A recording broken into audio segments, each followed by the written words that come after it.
everybody.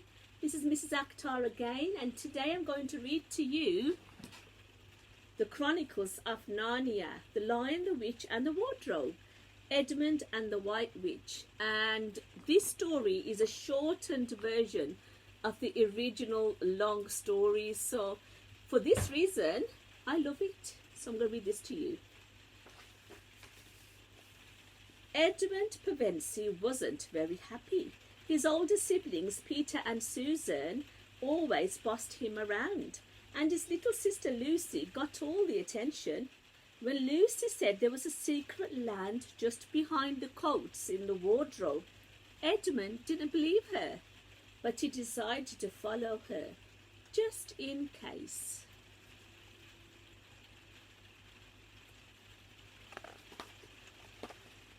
Edmund had barely got past the last bulky coat when he felt an icy breeze. He spun around, but everywhere that he looked, he saw only snow and trees. And before he could call for Lucy, a sleigh pulled by reindeer came into view. In the sleigh was a lady who was beautiful and terrible at the same time. She was wrapped in white fur and held a golden wand in her hand. On the top of her head sat a many-pronged crown. She was the White Witch, Queen of Narnia.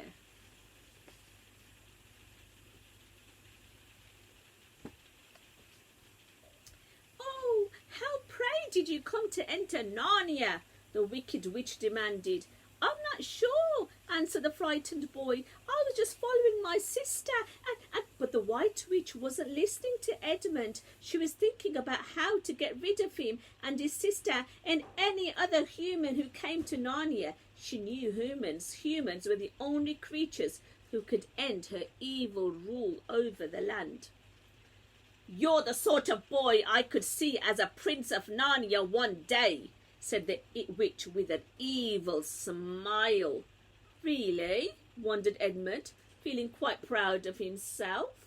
Next, the White Witch raised a copper vial and let one drop of liquid fall into the snow.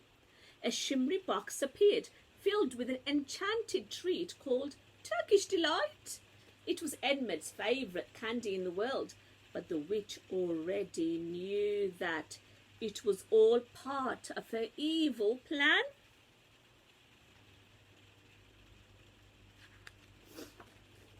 "Come to my castle as soon as you can," the witch said. "But of course you must bring all your family. You'll need servants." And with an evil grin, the queen swept off in her sleigh.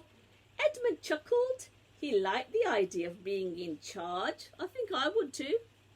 He'd never have to take orders from his family ever again. He would be the Prince of Narnia. A few days later, Edmund was back in the wardrobe, but this time he wasn't alone. His three siblings, Peter, Susan and Lucy, had gone into the wardrobe with him.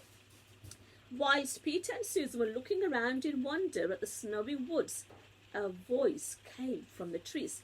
"Psst, psst, psst." The children looked over to see a friendly beaver signalling to them. This is a beaver. He quickly led the group through the forest to his dam, where they would be safe. Mr. Beaver brought the children to his cosy home. Whilst his wife gave them some food, he explained that Narnia was a dangerous place, ruled by an evil queen. "She put Narnia under a snowy curse, so it's always winter," Mr. Beaver told them, "and she turns away any creature who gets into her way into stone."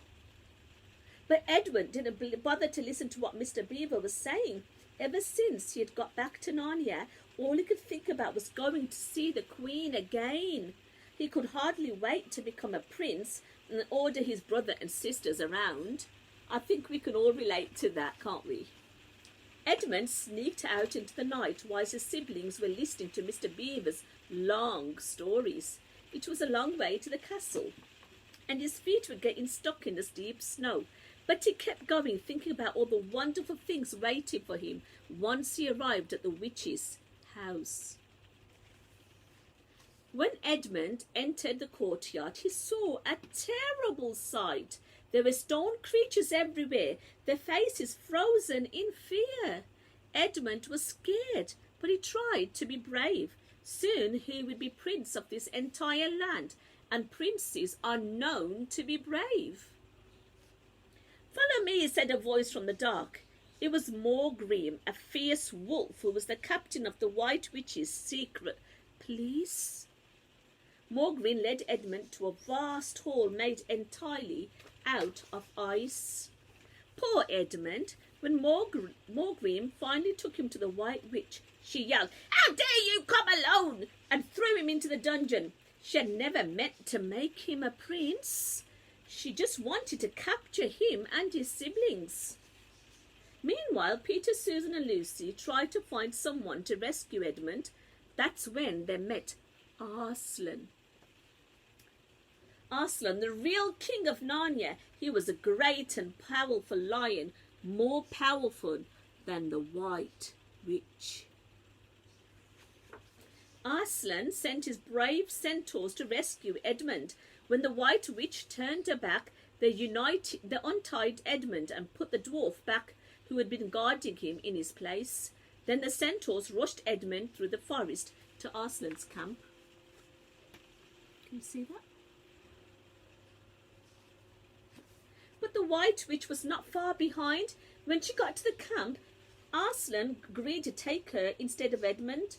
It was a great sacrifice, but Arslan kept it a secret from Edmund and his siblings. They only knew that Edmund was safe, and they were very glad to see one another again. They loved Arslan, so they wouldn't have liked it if he'd got captured, would they? But the adventure doesn't end there. You see, the children joined Arslan's great army, and Edmund helped lead the troops into battle and defeated the White Witch. He and his siblings became kings and queens of Narnia, and they ruled Narnia for many happy years. Now, that is a very shortened version of Narnia. As you can see, The Lion, the Witch and the Wardrobe. I love the real version, but it's very, very long. Edmund and the White Witch. What a wonderful story. I hope you're all having a lovely time, and I will see you soon. Bye.